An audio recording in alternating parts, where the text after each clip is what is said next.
आज हम लोग चर्चा करने वाले हैं बरहज नगर के बारे में। बरहज नगर की ऐतिहासिक विरासत क्या थी और क्या है, और आगे उसमें क्या बदलाव किया जा सकता है, इस संदर्भ में आज हम लोग चर्चा करेंगे। मित्रों, हम जानते हैं कि देवरिया जिले का बरहज तहसील और देवरिया जिला बहुत पहले अंग्रेजों के समय में गोरखपुर जिले के अंतर्गत आता था और बरहज एक औद्योगिक नगर के रूप में अपनी पहचान बनाए हुए था। इसका उल्लेख कानपुर और ब्रिटेन के मैनचेस्टर में भी मिलता है। यह बरहज नगर कानपुर की ही तरह औद्योगिक नगरी के रूप में स्थापित था। इसका मूल कारण था जल मार्ग, जो घाघरा नदी पर प्राचीन मुगलों के समय और अंग्रेजों के समय में यातायात के माल ढुलाई के साधन जल मार्ग हुआ करते थे, जो पानी वाली जहाज के माध्यम से सामानों का आदान प्रदान हुआ करता था। उस समय बरहज अपनी ऐतिहासिक और औद्योगिक विरासत के लिए जाना जाता था। बरहज नगर जो है, यहाँ पर खड़सारी उद्योग अपने चरमोत्कर्ष में था। अंग्रेजों के समय में जब गिरमिटिया आंदोलन, लोग उत्तर प्रदेश के और भारत के लोग जब मजदूरी करने के लिए अंग्रेजों के द्वारा विदेशों में भेजा जाता था, उस समय बरहज के मजदूर और किसान अपनी एक अलग पहचान बनाए हुए थे, क्योंकि बरहज में रोजगार के पर्याप्त साधन थे और किसानों के लिए भी पर्याप्त गन्ने का उत्पादन लाभ का धंधा हुआ करता था। बरहज में खड़सारी उद्योग की लगभग 300 से 400 चीनी मिलों की बात की जाती है। यहाँ खड़सारी उद्योग की फैक्ट्रियाँ स्थापित थी। दूसरे लोहे के भी कारोबार, जिस लोहे से बने तमाम जो कढ़ाई है, तावा है, अलमारी है इत्यादि बनते थे और दूर दूर तक जाते थे। मित्रों, बरहज में एक बहुत बड़े सेठ थे जिनका नाम बेचू साहब था। लोगों का कहना यह है कि वहाँ पे सोने का मंदिर का निर्माण भी उन्होंने ही करवाया था। तो इस संदर्भ में यहाँ पे पर्याप्त गन्ने की खेती होती थी। यहाँ के सीरा विदेशों तक, यहाँ तक कि ढाका तक सीरा जाया करता था और अपनी समृद्धि की गवाही यहाँ पर सीरा उद्योग के कारण यहाँ के किसान और मजदूर बहुत ही अपना जीवन अच्छा से जीते थे। जो बड़े व्यवसायी के रूप में विख्यात थे, धीरे धीरे जलमार्ग यातायात के साधन बंद हो गए। आज़ादी के बाद से जब यातायात के साधन बंद हो गए तो बरहज ने अपनी पहचान खोना शुरू कर दिया। इसके बाद बरहज में लोहे से बने सामानों का धीरे धीरे अपनी पहचान बनानी शुरू की तथा गोरखपुर के व्यवसायी भी यहाँ से सामान बैलगाड़ी के माध्यम से खरीदारी करके अपने दुकानों के लिए ले जाते थे।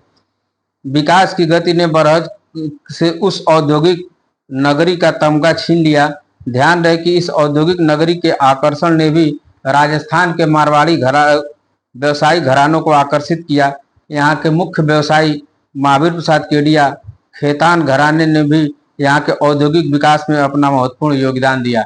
मित्रों, जब यहाँ से उद्योग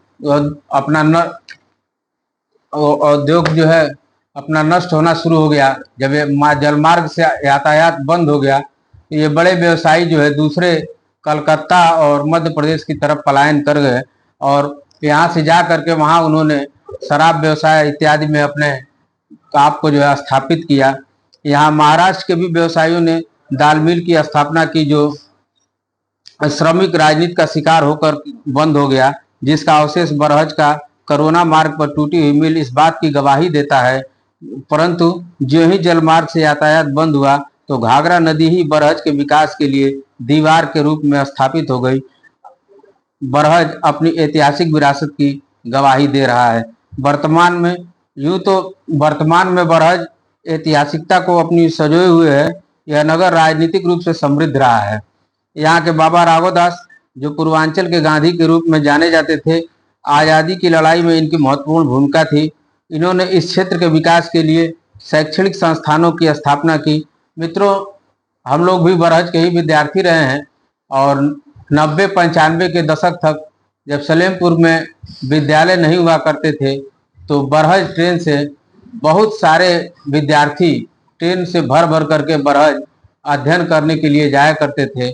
उस समय बरहज की शैक्षणिक संस्थान अपनी समृद्धि और अपने स्तर को बनाए रखे हुए थे, जिससे क्षेत्र के दूर दराज के भी बच्चे आकर के और बरहज में अध्ययन करते थे। इनकी मौत बाबा राघवदास ने तमाम शैक्षणिक संस्थाओं की भी स्थापना की। इन्होंने इस क्षेत्र में विकास, यहाँ के प्रसिद्ध राजनीतिक जनता पार्टी के शासन में मोहन सिंह भी राष्ट्रीय फलक पर अपने आप को स्थापित किया। जनता पार्टी के शासन में मोहन सिंह जी उद्योग राज्य मंत्री थे बने, परंतु अल्प समय में ही सरकार का पतन हुआ और इस क्षेत्र के लिए कुछ विशेष नहीं कर पाए। इसके बाद प्रेम प्रकाश सिंह, जिन्होंने उत्तर प्रदेश सरकार में मंत्री रहते हुए सड़कों का जाल बिछाया तथा बरहज के विकास में थोड़ा योगदान देते हुए तहसील स्थापित किया। इसके बाद भारतीय जनता पार्टी के संस्थापक सदस्य पंडित दुर्गा प्रसाद मिश्र ने भी उत्तर प्रदेश सरकार में कैबिनेट मंत्री के रूप में अपनी सेवाएं दी। ऐसा लगा कि स्वर्गीय मिश्र के प्रखर व्यक्तित्व का लाभ बरहज को अपने पुराने गौरव को वापस लाने का अवसर आया है, लेकिन दुर्भाग्य से उनको ऐसा विभाग मिला जिससे वे कुछ ज्यादा नहीं कर पाए। बरहज का भविष्य क्या हो सकता है मित्रों, इस पर हम लोग भी बात करेंगे। मित्रों, आज हम पुनः बरहज के विकास के लिए यहाँ की जनता कातर निगाह से वर्तमान की भाजपा सरकार की तरफ देख रही है। भटनी से बरहज के लिए चलने वाली ट्रेन का भी अपना एक गौरवशाली इतिहास रहा है। इस रेल मार्ग की स्थापना अंग्रेजों ने भटनी चीनी मिल को गन्ना सप्लाई के लिए स्थापित किया था तथा यात्रियों के लिए यहाँ से इलाहाबाद, बनारस और दूर दराज जाने के लिए ट्रेनों का संचालन शुरू कराया था। परंतु चीनी मिल बंद होने के कारण यहाँ के किसानों को गन्ने की खेती एक अभिशाप बन गई और गन्ना का उत्पादन बंद हो गया। अब सिर्फ सवारी गाड़ी ही आती है। मित्रों, हम लोग बरहज के भविष्य के लिए विश्लेषण करेंगे कि क्या बरहज को पुनः संवारा जा सकता है या बरहज का पुराना गौरव लौटाया जा सकता है और इसके लिए क्या प्रयास होने चाहिए। इस संदर्भ में हम लोग अपना विचार प्रस्तुत करेंगे। बरहज को संवारने के लिए एक बार पुनः प्रकृति ने अवसर प्रदान किया है।